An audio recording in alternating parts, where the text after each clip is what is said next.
Welcome, book lovers! I'm Rachel Barenbaum, author of the novel Atomic Anna, and you are listening to Check This Out, a series where I interview emerging and diverse authors you may not have discovered yet. A series brought to you by New Hampshire Public Radio and the Howe Library in Hanover, New Hampshire. We have a lot of really exciting books and authors coming your way. Next week, we'll chat with Ferdy Alenin about his new novel, Glorious Exploits. But today, my guest is Elizabeth Gonzalez James, and we will be discussing her novel, The Bullet Swallower. This book grabbed my attention because it was described as magical realism Western. You heard that. It's described as a magical realism Western starring a Mexican bandito. That was enough. That pulled me right in. Then once I started, I found the language, the sentences Gonzalez James writes are lush and build a narrative thick with magical realism, a narrative that teeters on the edge of myth and history. The Bullet Swallower mainly follows two generations of one family. There's one storyline set in 1895 about a Mexican bandito who sets off for Texas to rob a train. Along the way, he encounters a mysterious figure who has come to, finally, collect a cosmic debt generations in the making. The second storyline is set in Mexico City in 1964 and follows the bandito's grandson, who's a movie star and producer, who also encounters this very same mysterious figure, a figure who's still asking for payment for this cosmic debt. It's a story about vengeance, justice, and history. About a man who thinks there's always something better waiting for him just over the horizon.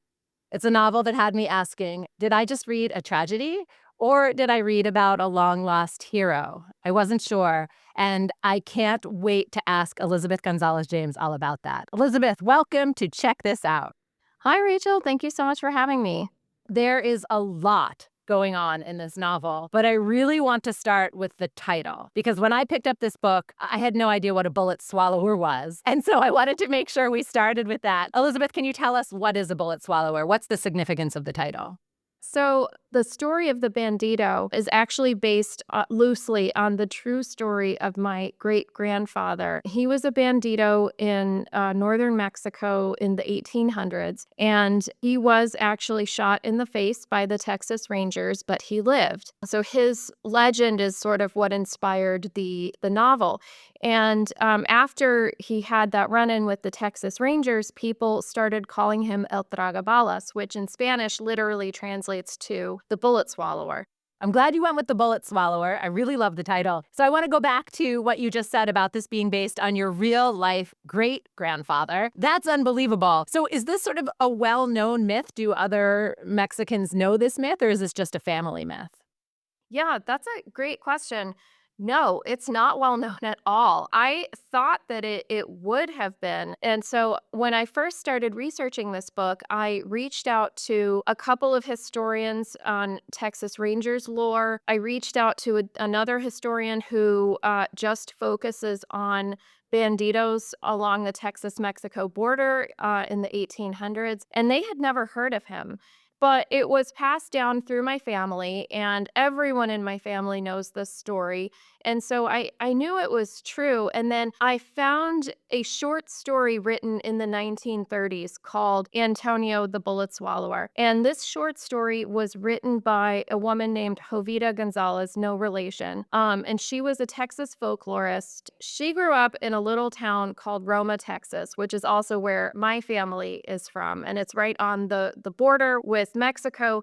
And she said that she heard the story growing up. She said it was a well-known story in Roma and around that area. So she wrote it down in a short story. And in her version of the story, though, he's actually naked when he gets shot because he was in the middle of crossing a river, and he came out of the river naked, and that's where he got ambushed by the Rangers and shot. And so I was like, well, that's amazing. So I stole that and put that in the book. That's the only historical reference to the actual tale that I've been able to find.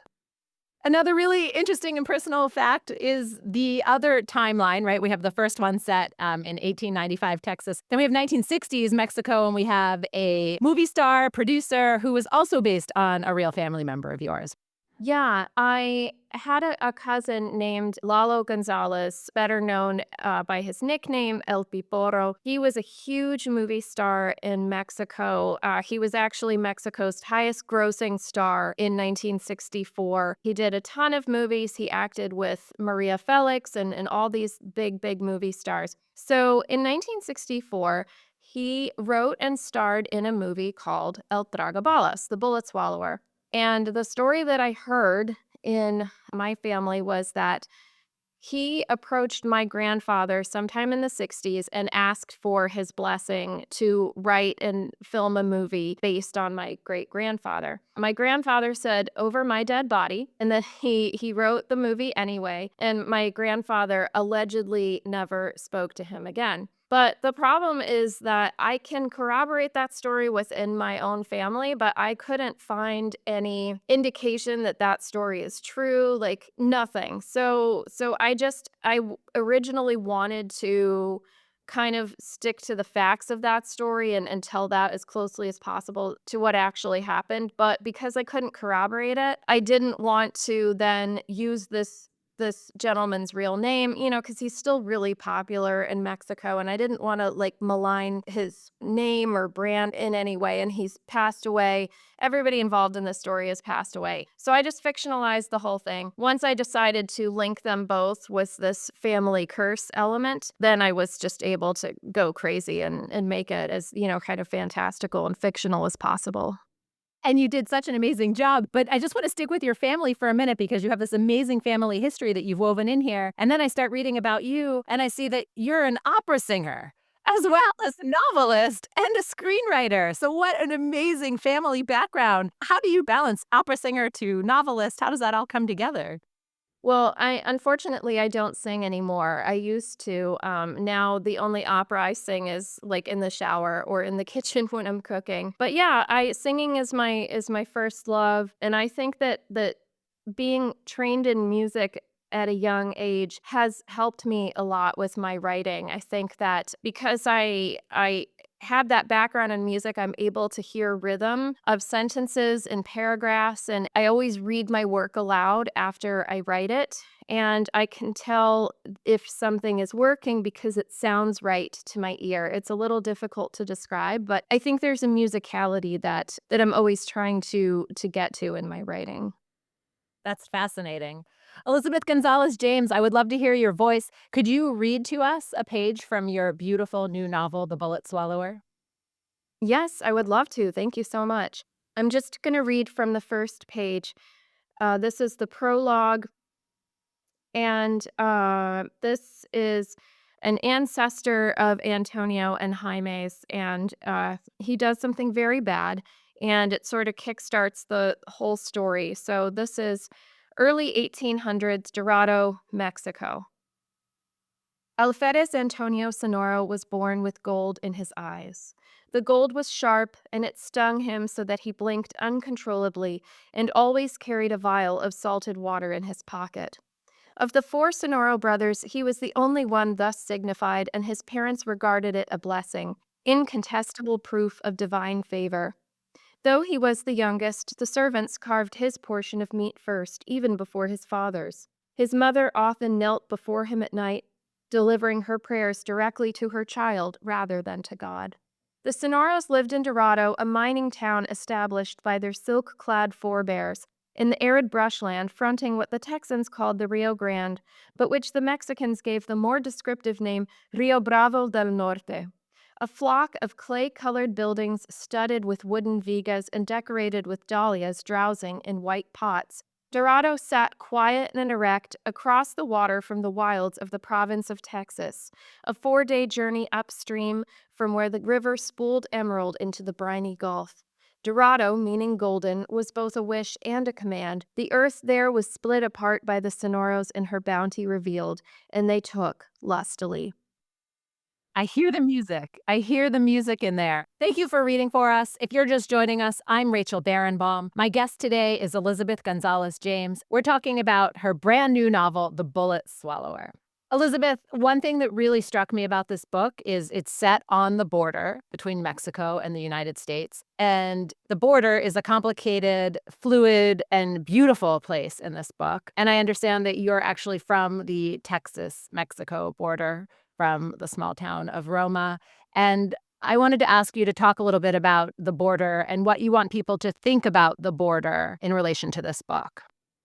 Yeah, so I actually grew up in Laredo. That's a little bit north of Roma. I grew up in Laredo, Texas, and we lived there until I was 10. And my parents now live in Corpus Christi, which isn't on the border, but it's still in South Texas. So I'm very much a product of South Texas and of the border itself. When I was a kid in the 80s, the border it was a much more accessible place, I think, in a lot of ways than it is today. You didn't need a passport to go across, and, so we used to go all the time. My dad's dentist was in Mexico. We would go, to go shopping, to go eat lunch, to visit relatives, all this stuff. I always tell the anecdote, I went to Catholic school when I was very young, and a lot of kids in my elementary school lived in Mexico, and they commuted across every day. And that's very much how people live their lives even now. Like, the border, the river is like an arbitrary geographical landmark. It's like if you said that the United States, was south of the Charles River and Canada was north of the Charles River. Do you think people in Boston would suddenly stop going across the river to go, do this and that? Like, no, people don't live like that. And so what I would like readers to take away from this book is hopefully a little compassion for people who live along the border, because this book is, set in the past, but I think it touches on a lot of contemporary themes. Any border, it's always a place that invites, I think, a confluence of different people with different agendas. But it's also a very beautiful place and a very misunderstood place. I just really want people to understand that you can't build a wall between communities that are not used to being separated. People are used to being on both sides. And so I would like people to maybe have compassion and understanding for the way that people really live their lives down there. Do you want people to see you as a Mexican American writer, as just an American voice, as just a writer voice? I'm really proud of being Mexican American, and I'm really proud of being from Texas, and I'm really proud of being a Mexican American writer. Texas is where my imagination lives. If I get called like a Texas writer, even though I live in Massachusetts now, that's totally fine with me, and I'm fine with representing that. But I don't think about identity labels, I guess. Like, I write about characters that speak to me and that I find interesting. So I guess I just would like to be known as a literary writer and somebody who's entertaining and hopefully thought provoking. I'm Rachel Barenbaum. You're listening to Check This Out from New Hampshire Public Radio. My guest today is Elizabeth Gonzalez James. We're talking about her brand new novel, The Bullet Swallower. We've talked a little bit about your book, about how it is a Western adventure, it's magical realism, it's a little bit of everything. Can you tell us what that means, that it's Western magical realism? Yeah, so the setting and the time period in which the book takes place kind of dictated that it be a Western, right? I'm talking about somebody who is rustling cattle or, robbing trains, whatever, in the 1800s along the frontier. And so, of course, that necessitates that the story is going to be a Western. And then the magical realism part came in mainly just because I thought it would be cool, because I wanted to try it, because that's what I like reading myself. But then also, it's obviously a well known part of the Latin American mode of storytelling. And so I wanted it to kind of fit comfortably with House of the Spirits or Pedro Paramo, some of these books that I've enjoyed reading so much. And also, when I was a kid, like, talking about ghosts and the devil and summoning Bloody Mary and these kind of like supernatural spooky things, That was just how we spoke to one another. That was just like our common, like, understood kind of cultural soup that we were all, swimming in. So it just didn't it wasn't so much a conscious choice, I guess. It just was like, oh, well, of course, like the devil's gonna be a character in this book. And of course, I'm gonna have ghosts and spooky things and stuff. I think it's also, my kind of loosey-goosey grip on reality too, right? Like, I probably do believe in ghosts, I probably do believe in a lot of this, woo-woo nonsense kinda stuff, so it just felt really natural. And it feels very natural in the book itself. So I want to dig into the characters. We have the braided narrative. We have one part set in 1895 with Antonio. So let's start with him. I really spent a lot of the book thinking, is he a good guy? Is he a hero? Or is he actually really very brutal? Is he a bad guy? He came from a family that did some horrible things. There's a lot of history with murder and plunder and this dream of getting rich. But was he I couldn't figure out where to put him. How did you think about him as you wrote that character? He's a pretty bad guy. He's not as bad probably as some of his, ancestors, but he's a ruthless bandito, and some of that is his personal choice, and some of that is the time and place that he lives in. He's living in a very poor area that's really kept poor by the Mexican government, by the United States government, and he just doesn't have a lot of choices. And I think that he also believes that he should have been born in another time. He says at one point, like, he should have been a conquistador, but he's trapped in the life of, like, a hardscrabble farmer, And so I think that he feels entitled to riches. I think he feels entitled to adventure, but he's just not really in a position where he can live that kind of life. And it's funny, I seem to be very drawn to characters. This is like the third book now that I've written about people who feel like they're living the wrong life, that they didn't get the thing that should have been coming to them. So clearly this is some kind of preoccupation in my mind. But he is right, he goes out to rob this train. He's always looking beyond the horizon for something that would be better, bigger, more. He's always doing that, looking for that different life. That was very strong. Mhm.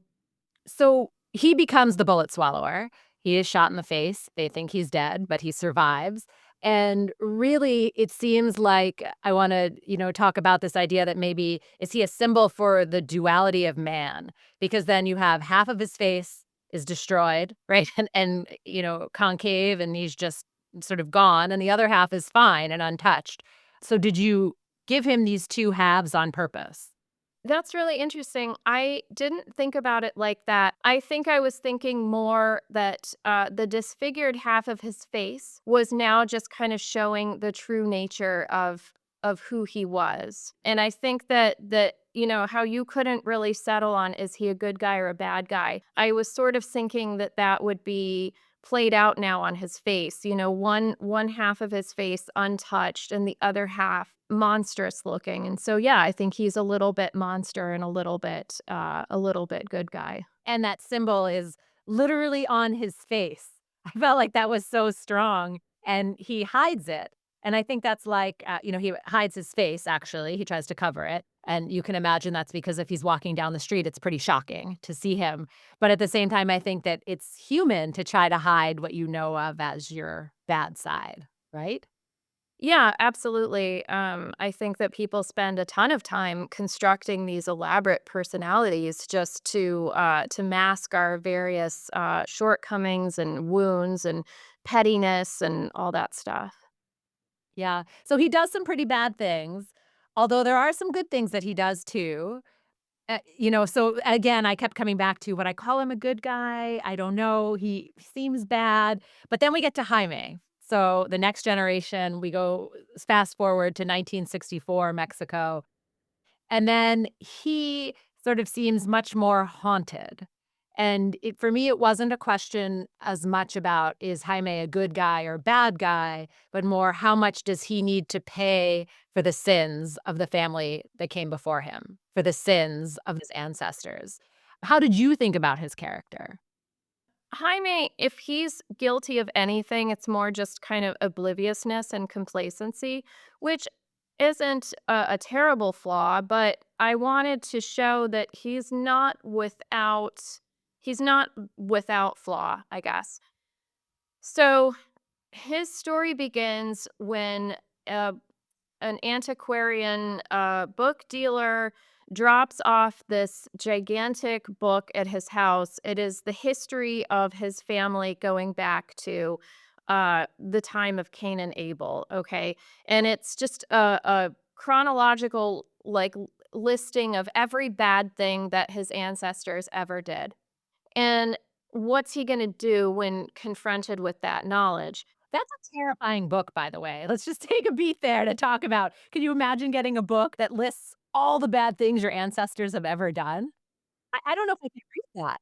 Oh, yeah, but I mean, we all have that book. It's called history, right? Like we're all being confronted with this right now, and I think this is why our country is going through so many cultural convulsions right now because there is a group of people that they don't want to deal with history. They don't want to acknowledge it. They don't want to tell the truth about it. They don't want to hear it, and they certainly don't want to do anything about it.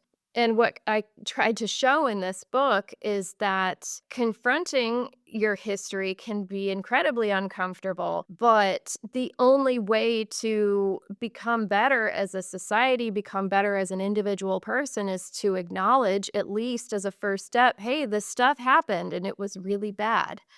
And we're not ever going to do those things again. Um, I did a genealogical deep dive into my dad's side of the family to get ready to write this book. And one of the things that I discovered is that my ancestors in Mexico, some of them owned gold mines.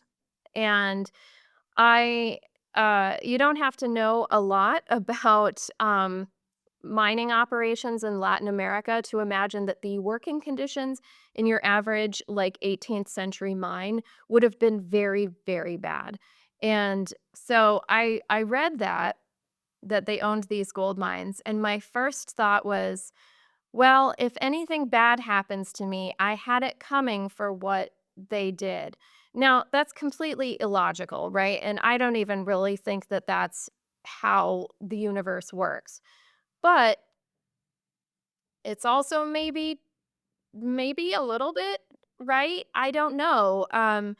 And So I wanted to kind of play with the idea in this book of like, well, what if we were punished for things that our ancestors did? What if there is like some kind of bad karma holdover that gets played out in our lifetime, as payback for a thing that, that happened hundreds of years before? I don't know. But yeah, it begins with at least acknowledging what happened, and it's very frustrating to me that we seem to be repeating again and again this cycle of not wanting to look at what happened right in the face. Yeah, so you present the family history in the form of a book in your novel, The Bullet Swallower. But certainly family histories are oral. We hear things are passed down and some things are hidden. And I feel like there's always a constant tug of war between wanting to know everything that your parents, your grandparents, your great grandparents did, but never being able to know the truth. And so I also kept coming back to this idea of the book while I was reading your novel. Like, how much of the truth is in the book, or how much can we actually know the truth of what came before us? And that's a really good point.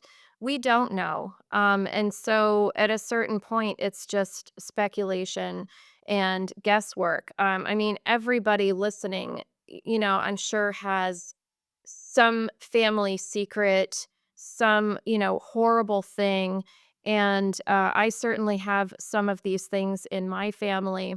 And I get very haunted by who knew that this was going on? And if they knew, why didn't they stop it? And as people get older and pass on, you lose the ability to ask these questions, directly of the people that were impacted. And so then, it's all just guesswork. And I just have to, in my writing, proceed with empathy. Like, you just have to hope that people were always doing their best. But at a certain point, you're going to hit a wall that you just don't know. If you're just joining us, I'm Rachel Barenbaum. My guest today is Elizabeth Gonzalez James, and you're listening to Check This Out from New Hampshire Public Radio. We're talking about the brand new novel, The Bullet Swallower. Elizabeth, there is a third character in this book that we have not talked about yet. We've talked about Antonio, we've talked about Jaime, so we've been in 1895 Mexico, we've been in 1964 Mexico. Then we have this third character, Remedio, who's sort of out of time and somehow hovers between these two worlds at the same time, which might sound confusing as we talk about it here, but in the book, it's not confusing at all because he's just with them the whole time. And I wanted to ask you about Remedio. Who is he? What is the purpose of this character in the book? I really wanted to write a character that was essentially the devil, just because I thought it would be interesting if I'm making my protagonist fight his circumstances, fight the Texas Rangers. I was like, well, what if he fights the devil too? Let's just throw him in there and just see what happens. But the problem with having the devil be a character in your book is that he's pretty static. His arc it's not really an arc, it's more of a straight line. The devil's bad and he just stays bad and there's not really like a lot of room to grow. So then I thought, okay, so what if my character isn't the devil? What if he just does things that maybe the devil also does? So one of the things that I think the devil does is take people to hell. Okay, so then he's not really the devil, he's like a soul collector. And so from there, that's where I grew the character Remedio. And yeah, he's basically like a soul collector whose job is to take people where they're going. And he's done this job, for thousands of years, maybe tens of thousands of years, it's unclear. Um, and he's never refused to take a soul to where it was supposed to go until the beginning of the book. He gets confronted with kind of an unusual situation, and he decides not to take that soul to hell. And this kind of sends him off on his own quest to understand, like, who am I? What's my place in the universe? Like, what am I doing here? Just these, like, very easy questions for anybody to answer. Easy and light questions like, can you outrun your fate? Because I felt like that's what Remedio was really about. And these characters, Jaime and Antonio, both asking, do we have control over our own fate? It's a big question, but it seems to really go to the heart of this novel. Yeah, yeah, and also, like, what happens to bad people when they die? Is there justice in the universe? What do we owe for the sins of our ancestors? Can we rectify bad things that happened in the past? Yeah, again, like very simple, easy to answer questions. Well, along those lines, there is one other group of people that I want to talk about that I feel like we would be remiss not to discuss, which are the Texas Rangers as a group. You have some individuals in there. Now, talk about, to me, the bad guys doing some cruel, cruel things there down along the border with Mexico. But also, there's never pure evil in any good book, right? And so there was some nuance to them. And I just wanted to hear you talk about the Texas Rangers and what role they played for you and how you thought about them as you wrote The Bullet Swallower. It's funny. If you ask most Texans about the Texas Rangers, they will say, "Oh, they're heroes, and they helped, like, tame a wild and untamable state in the early days of Texas's history." But if you ask a lot of Mexican American people from Texas, they will tell you something completely different. Oh, the Texas Rangers were really bad guys. They were super racist. There was just a lot of bad stuff happening, lynchings. Sometimes they would act on the behalf of people who wanted to steal land from Mexican families. And so the Texas Rangers would occasionally go in and, just like clear the family out.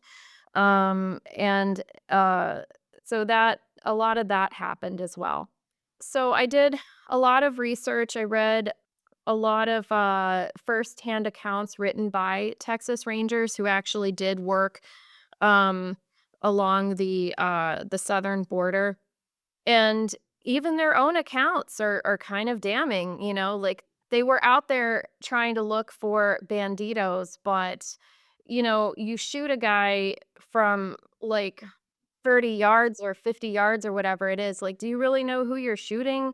And then you can say, like, "Oh, we caught this guy, and he was a really bad guy," but, like, did you, or did you just shoot a guy that you thought was that guy? And, like, again, it's you just get to a point where you don't know, like, in your historical research who to believe, which side to believe. You just it I think if anything, I came away with more questions than I had answers. But I did find, there was a Texas Ranger named Leander McNelly, and he was the captain of the Frontier Battalion, which was specifically tasked with making the bottom part of Texas, the southernmost part, like much safer for people to travel and for goods and businesses to kind of move freely through that area. So he was the basis for Captain Cyrus Fish, who's my ranger captain. And Cyrus Fish is kind of a conflicted guy because he just wants to do what's right, but then what's right ends up like shifting as the story goes on. And then there's another character named Casus, who is a Mexican national, and he's working for the Texas Rangers. And he was an actual ranger. He was Mexican American. His family was murdered by banditos, and he joined up with the Texas Rangers to kill banditos, like out of vengeance. And I like stole him whole hog from history, and I put him in my book. He's brutal. I mean, I felt that your descriptions of the Texas Rangers and the interactions with Mexicans, Mexican Americans, like it was brutal and bloody and really, really scary stuff. Yeah, yeah, he was a really brutal guy, but again, like, I try to go to my characters with compassion, so even though he's a pretty horrible person, I think that his heart was so broken by losing his family to banditos that it probably just closed off whatever humanity that he had. He's a really tragic figure, and my heart, like, really goes out to him. And it does in the book too. You can see we get to see a little bit of what happened to his family, and it truly was awful. Mhm. So while these are dark and heavy themes and things that you discuss in the book, there's also a lot of swashbuckling fun. And I just want to be clear about that too, because there are knife fights, there's shootouts, there's dashing onto moving trains, wriggling out of ropes. There's even a brothel, cat and mouse. Like there are all kinds of these super fun scenes that were in there. And they were fun to read. Were they fun to write? Yeah, they were really fun to write. And for somebody who wrote an entire book where people don't stop shooting at each other for 5 minutes, I've never actually fired a gun. I managed somehow to live in Texas for 18 years and never fire a gun. If anybody wants to take me shooting, I'm ready, if anybody's listening. But yeah, I had to do a lot of research. I watched a lot of YouTube videos on like historical guns, and yeah, just like if your wrists are tied, like how would you get out of that? I'm not a Navy SEAL. I don't know any of this stuff. It was fun to kind of go through the different signposts of the traditional Western. You have to have the brothel, you have to have the cantina, you have to have the earnest talk over the campfire and that kind kind of thing. And it was fun to kind of do it and flip it, and make my protagonist is the bad guy. He's the one that, if this book was written 50 years ago, he would have been being chased by the Texas Rangers and the story would have been told from their perspective. So I had a lot of fun with it. And all research is not just sitting in a library, right? You have to actually figure out how do you slip out of ropes when your wrists are tied together. That's a fun part of research that I think we don't hear about enough. Mhm. I'm Rachel Barenbaum. You're listening to Check This Out from New Hampshire Public Radio. My guest today is Elizabeth Gonzalez James, and we're talking about the brand new novel, The Bullet Swallower. So, Elizabeth, we talked a little bit about your research, that you had to dig in and do some research to do this book. How much time do you think you spent researching the border, the West, all of this, right? Is swashbuckling, gun shooting? How long did all of that take? Oh my goodness. I spent way too much time researching. I started researching this book in 2015. It came out in 2024. I would say I was still probably doing research in like 2022, maybe. Maybe that's when I finished. Um, so I'll tell your listeners a secret. Writers hate writing, most of us at least. We will drag our feet and do anything on earth other than actually sitting down to write. So the cool thing about writing historical fiction is, oh my gosh, I don't know anything about this. Well, I have to go, check out these books. I have to be on Reddit reading, about like this and that. So, yeah, it's an amazing time waster, and I wasted tons of time researching this book. Originally, the novel is 270 pages, but originally it was like 520. And so I had subplots upon subplots. So a lot of that research was actually spent going down paths that didn't make it into the final cut. So I know a lot about dam construction in the 1960s now, and hopefully that will one day make it into into a future book because it didn't make it into this one. But I read between 50 and 60 books to write this one, and it was just way too much. I've learned my lesson. But I don't know. I mean, it got you to this beautiful book, right? So, Yeah, sure. sure. So, in your author's note, I love that you start off by saying everything in this book is true except for the stuff I made up. So, do you find yourself forgetting which parts you made up and which part are real, or is there a clear line in your head? Hmm. I think that I have a good idea in this book which stuff is made up and which stuff is true. But that's because the story is still pretty fresh. Like, ask me again in 10 years. Because I find sometimes when I write a character, right, and if they're based on a true historical figure, but you only know the outlines because there's not that much in the historical record, you add a lot. And so they seem really real in my head. And then I have to remember, oh, right, I don't actually know if that was their personality. Yeah, like, I mean, as you're asking me this, I'm thinking about Casus and the whole backstory with watching his family get killed. Like, I'm 90% sure that that happened, but sure, maybe I made that up. So, a lot of this is, as we discussed earlier in this interview, a lot of this book is based in family lore, mythology, history, right? Stuff that really did happen to your family. Was it hard to write about something that was a part of your family that was this close? No, just because my great-grandfather died a long time before I was born. My grandfather, his son, also died before I was born. So I didn't know these people that I was writing about.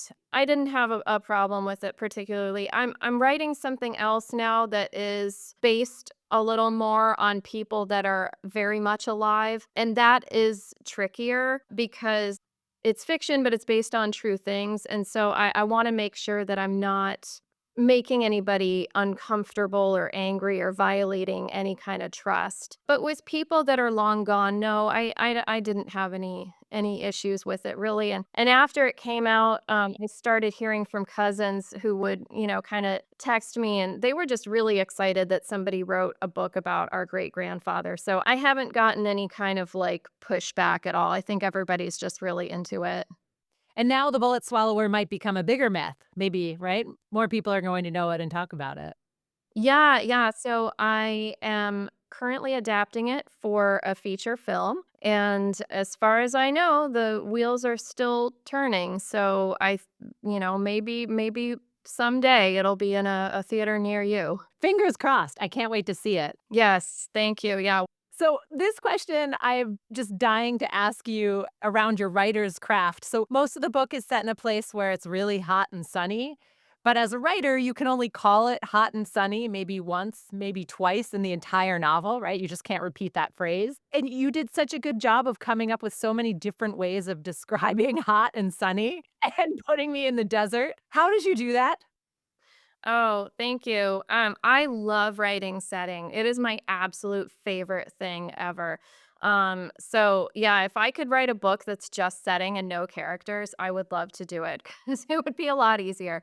Um, yeah, well, I lived 18 years in South Texas, and it is, oppressively hot and oppressively sunny, which I think, like, for people in New England, that might sound insane, but really, like, 360 days of sun a year, it was just too much for me.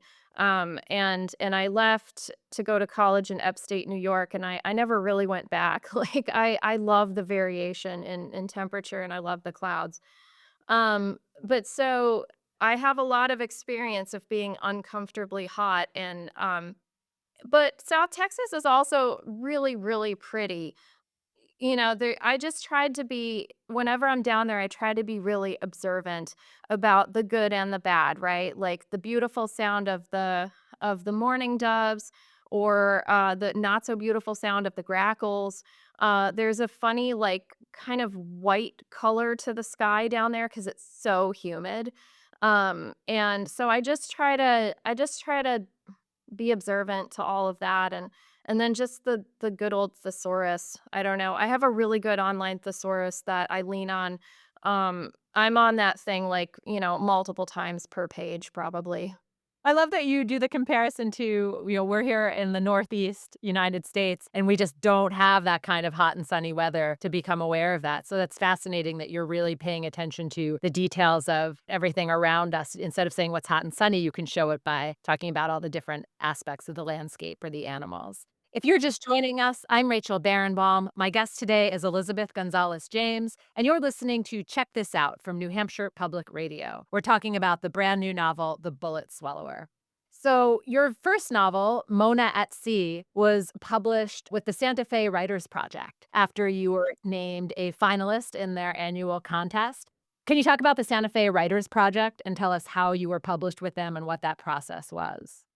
Yeah, so I finished that book in 2015 and I sent it out to agents. I got an agent right away and I thought, this is great. This book is going to be published. My agent sent it out to a whole bunch of publishers in 2015 and 2016, and everybody loved it and nobody wanted to publish it. Oh, So that was a huge that's so painful. yeah, it was a huge bummer, but, there are so many writers that this exact thing has happened to. You feel at the time that you're the only one that this is happening to, and then you get out and start talking to people, and you're like, "Oh, actually, this is totally normal." And then my agent left the profession, so then I had no agent, no publishing contract in this book, and I put it in a drawer for a while, for a few years, and then in 2019, I saw that the small press Santa Fe Writers Project was doing their annual literary awards, and Carmen Maria Machado was the judge. I'm a huge fan of hers. And honestly, I just think the contest fee was like $10 or something. And I was like, sure, I'll send it in. Maybe I'll get an honorable mention or something like that. And then I got in the long list and then I got in the short list and then I didn't win, but I was named a finalist and then they offered me a contract for publication. And then I had to kind of fight with myself about, do I want to publish this book? Because it had been sitting in a drawer and then I had been working on The Bullet Swallower in the meantime for years at this point. But I thought, sure, let's see where this goes. And I published it. So that's really exciting. That's an amazing story, an amazing way to get your first book published. But then your next book, The Bullet Swallower, the novel that we've been talking about here, actually went in a competitive bidding war to Simon and Schuster. I mean, that is a total other universe of publishing. Can you talk about that jump?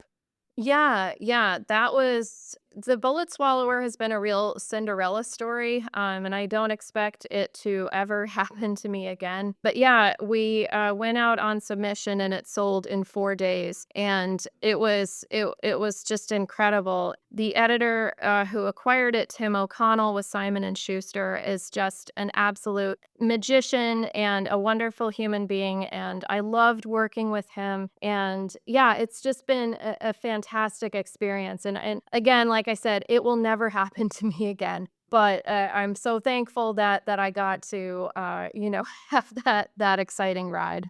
But to have a book sell in 4 days, that is unbelievable. I mean, for some context, many, many authors, famous authors, will have books, that take a month or 3 months or a year to sell. Or like your experience with Mona at Sea, your first book didn't sell and went into the drawer until it found the Santa Fe Writers Project. So 4 days, congratulations. Thank you. And that's because The Bullet Swallower is that good. Do you have another book you're working on now that you want to talk about? I do. So I mentioned earlier that the Bullet Swallower was originally 520 pages. Um, I took a very little tiny subplot from The Bullet Swallower and I'm turning it into a standalone novel. So it's not a sequel, it's not magical realism, it's not in any way connected to The Bullet Swallower. It is set in Mexico City in the 1960s. And it's called Letter to My Husband's Mistress, and it is written by the wife of a movie star to her husband's mistress. And it's going to talk about, yeah, like infidelity. It's going to talk about the difficulty of being a woman in a patriarchal society. And there's a lot more sex and a lot less killing. So Very different kind of novel. I can't wait to read it. What advice do you have for new writers or aspiring writers? my advice to new writers would be just read a lot, read widely, and read not only books that are in your wheelhouse that you like reading, but also read books that are challenging. Read the Brothers Karamazov, read 100 Years of Solitude. And then also, I would say be kind to yourself too. Writing will really kick your butt psychologically and emotionally. And if you can just inculcate a practice of, okay, well, I didn't write today, but I thought about writing, that counts. I didn't write today because my kid was homesick, but I did listen to a podcast on writing. That counts. Like there's so much that you can do, even when it feels like you didn't get anything accomplished. Elizabeth Gonzalez James, thank you so much for joining me here on Check This Out. Thank you, Rachel, so much for having me. You've been listening to Check This Out, where we dive deeply into the works of emerging and diverse authors you may not have discovered yet. This conversation is a partnership between New Hampshire Public Radio and the Howe Library in Hanover, New Hampshire. I'll be back next week with my guest, Ferdia Lennon, discussing his new novel, Glorious Exploits. Make sure to check out his book and The Bullet Swallower at your local library or at your local bookstore. Our producer today is NHPR's Jessica Hunt. The Howe Library Director is Ruby Simon. NHPR's Program Director is Emily Quirk. The show is sponsored by the Jack and Dorothy Byrne Foundation and the Howe Library Corporation. I'm Rachel Barenbaum. Thanks for listening. See you next time.